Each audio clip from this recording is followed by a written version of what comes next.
64,000 is the median number of words per book. Average person reads about 200 words per minute.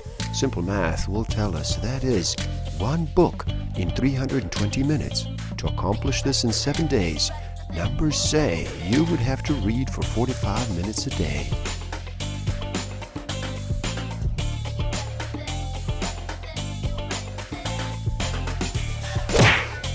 Don't forget to subscribe. Hit that notification button, like, comment, and share. Enjoy.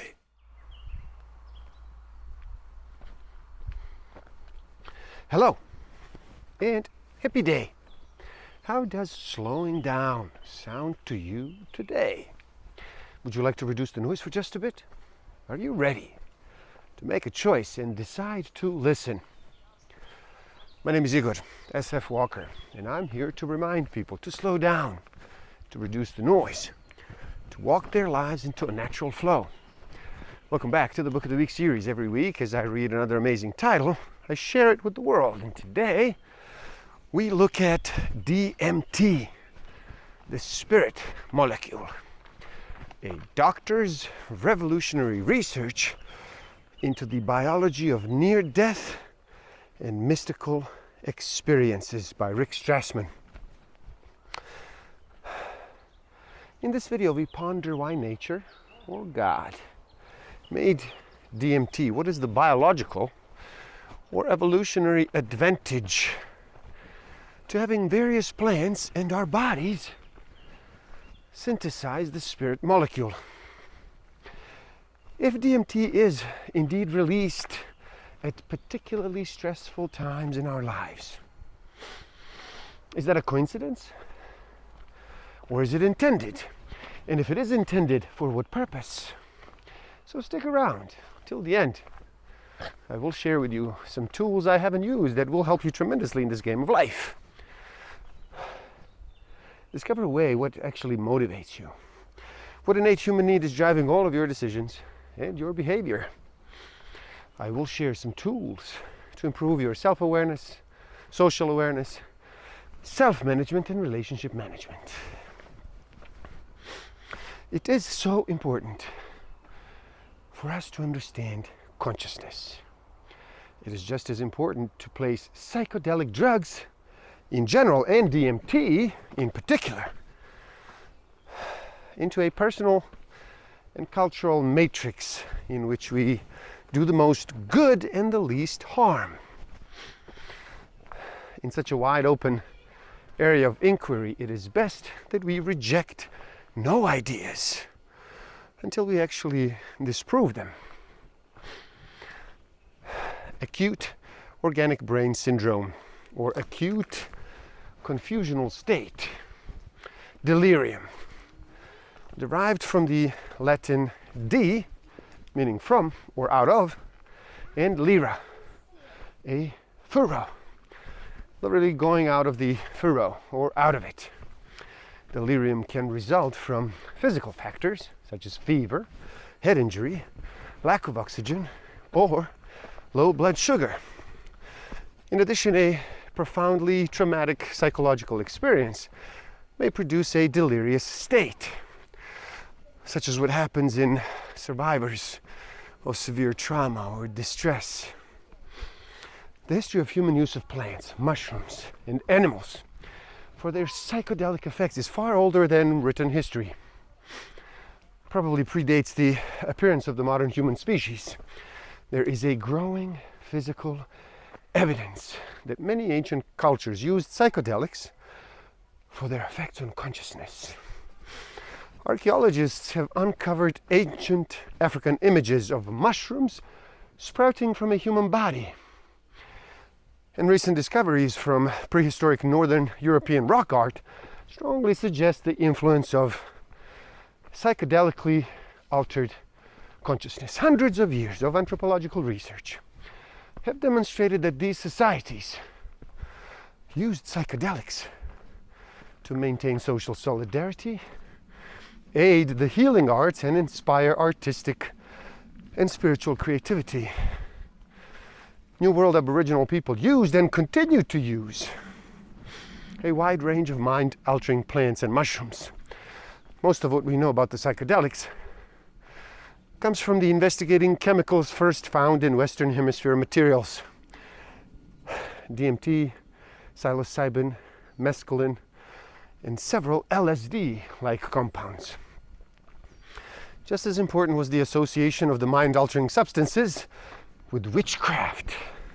Church effectively suppressed information about the use of those materials in both the Old and the New World, and persecuted bearers and practitioners of that knowledge. It is only in the last 50 years that we have realized that Mexico-Indian use of magic mushrooms did not entirely die out in the 16th century. Years after World War II were exciting ones for psychiatry. In addition to LSD, scientists also discovered the antipsychotic properties of chlorpromazine or therazine. Therazine made it possible for severely mentally ill patients to improve enough that they could leave asylums in unprecedented numbers. This and other antipsychotic medication finally allowed doctors to make progress in treating some of our most disabling illnesses. The contemporary field of biological psychiatry was born in those years. The most powerful members of their profession discovered that science, data, and reason were incapable of defending their research against the enactment of repressive laws fueled by opinion, emotion, and the media. Psychedelics exert their effects by a complex blending of three factors: set, setting, and drug. Some people don't even use the word drug, preferring instead molecule, compound, agent, substance, medicine, or sacrament, even if we agree to call it a drug. Look at how many different names it has. Hallucinogen, producing hallucinations. Entheogen, generating the divine. Mystico-mimetic, mimicking mystical states. Onirigen, producing dreams. Paneurothyme, producing visible feelings. Fantasticant, stimulating fantasy. Psychodyspeptic, mind-disturbing. Psychotomimetic, and psychotogen, mimicking or producing psychosis respectively. And psychotoxin and schizotoxin, a poison causing a psychosis or schizophrenia respectively. Hallucinogen is the most common medical term for psychedelic drugs, and it emphasizes the perceptual, mostly visual effects of the drug. However, while perceptual effects of the drugs are usual, they're not the only effects, nor are they necessarily the most valued. The visions actually may be distractions from the more sought-after properties of the experience, such as intense euphoria, profound intellectual or spiritual insight, and the dissolving of the body's physical boundaries, hence the term psychedelic, or mind manifesting, over hallucinogen. Psychedelics show you what's in and on your mind, those subconscious thoughts and feelings that are hidden, covered up, forgotten, out of sight, maybe even completely unexpected, but nevertheless imminently present. Depending on set and setting, the same drug at the same dose can cause vastly different responses in the same person. N-dimethyltryptamine, or DMT, is the remarkable main character of this whole book. While chemically simple, this spirit molecule provides our consciousness access to the most amazing and unexpected visions, thoughts, and feelings. It throws open the door to worlds beyond our imagination. DMT exists in all of our bodies and occurs throughout the planet in animal kingdom.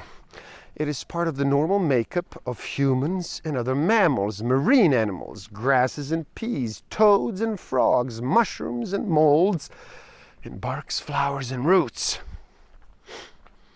What is DMT doing in our bodies? Psychiatry's answer was perhaps it causes mental illness. This reply was reasonable considering psychiatry's mandate to understand and treat serious psychopathology. However, it fell short of all other possible, significantly meritorious answers.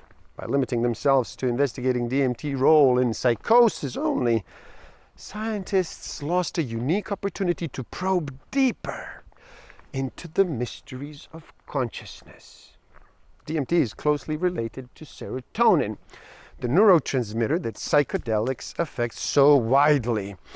The pharmacology of DMT is similar to that of the well-known psychedelics. It affects receptor sites for serotonin in much the same way that LSD, psilocybin, and mescaline do.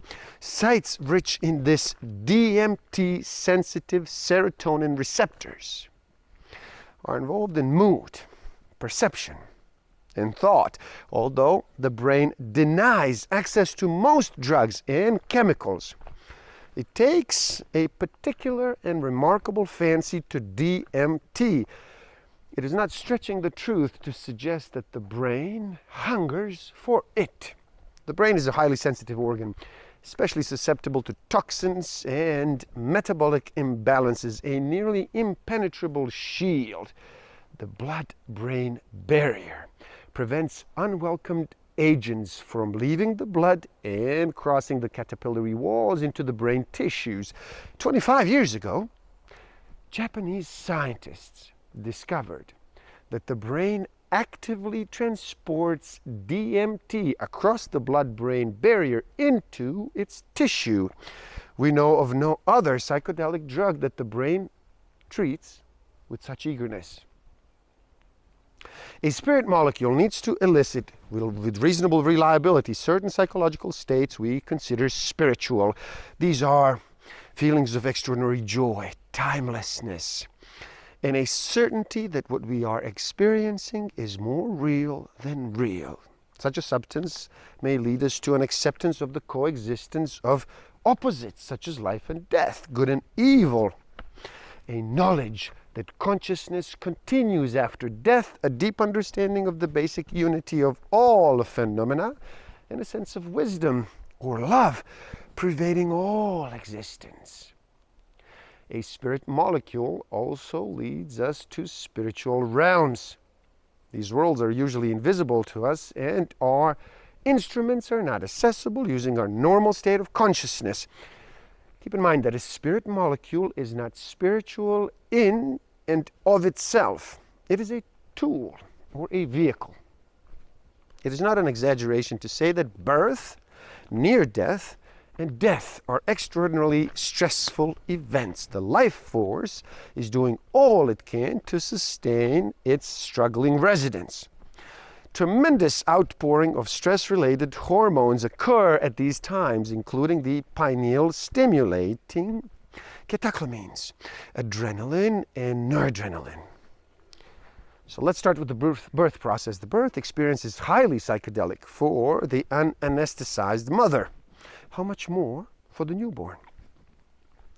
Normal vaginal delivery produces an enormous outpouring of catecholamine release.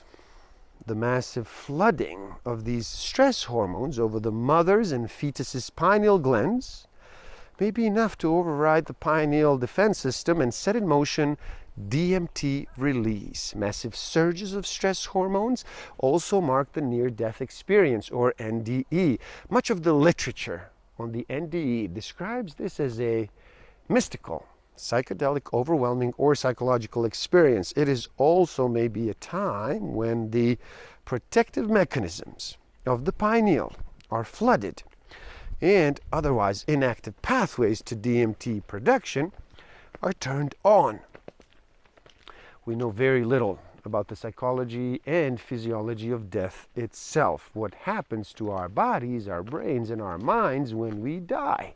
How long is the process? Does it end when we stop breathing?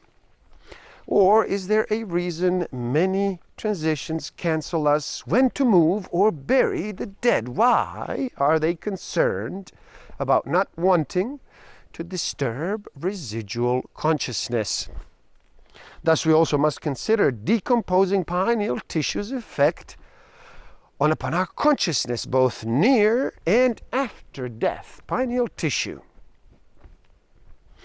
is in the dying or recently dead, may produce DMT for a few hours and perhaps longer, and could affect our lingering consciousness. While our dead brain wave readings are flat, who knows about our inner mental state at this time? Psychedelics could induce states similar to mystical experiences, but note, they do not have the same impact. The three pillars of self, time, and space all undergo profound transfiguration in a mystical experience. There's no longer any separation between the self and what is not the self. Personal identity and all existence becomes one and the same. In fact, there's no personal identity because we understand at the most basic level the underlying unity and interdependence of all existence. Past, present, and future merge together into a timeless moment, the now of eternity. Time stops, and as much as it no longer passes. There's existence, but it is not dependent on time. Now and then, before and after, all combine into this exact point. On the relative level, short periods of time encompass so much large amounts of experience. As our sense of time lose their boundaries, space becomes vast. Like time, space is no longer here or there, but everywhere, limitless, without edges. Here and there are the same. It is all here. In this infinitely vast time and space, with no limited self, we hold up to examination all contradictions and paradoxes and see that they no longer conflict. We can all absorb and accept everything our mind conjures up, good and evil, suffering and happiness, small and large. We now are certain that consciousness continues after the body dies and that it existed long before this particular physical form.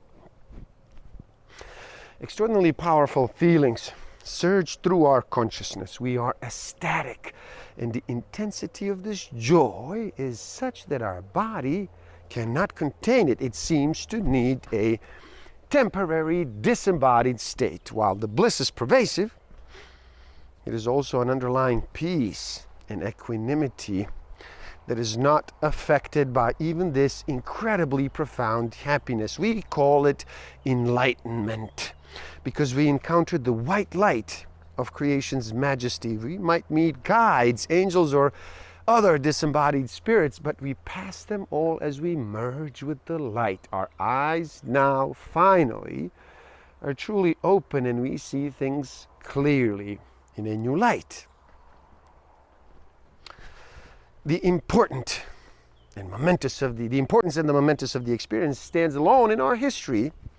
It may serve to focus the rest of our life towards a completion, filling out and working through on the insights obtained. Psychedelics, if anything, provide a view, and a view to one so inclined can inspire the long, hard work required to make that view a living reality. It is almost inconceivable that a chemical as simple as DMT could provide access to such an amazingly varied array of experience, from the least dramatic to the most unimaginable, earth-shattering, from psychological insight to encounters with aliens, object terror, or nearly unbearable bliss, near death or rebirth enlightenment. All of these from a naturally occurring chemical cousin of serotonin, a widespread and essential brain neurotransmitter. DMT and other psychedelics will never disappear, especially those we make in our own brain every minute of the day. we must take into account all of their complex and mysterious power in any reckoning of human consciousness. And there you have it. DMT, the spirit molecule, a doctor's revolutionary research into the biology of near-death and mystical experiences. Please do help out. It is easy. Simply like this video so more people can enjoy it. Share it too and spread the word. Leave a comment and share your thoughts. Subscribe to my channel and stay up to date. And the link to this book is in the description below, so buy it and read. Never stop learning, especially learning about yourself and nature.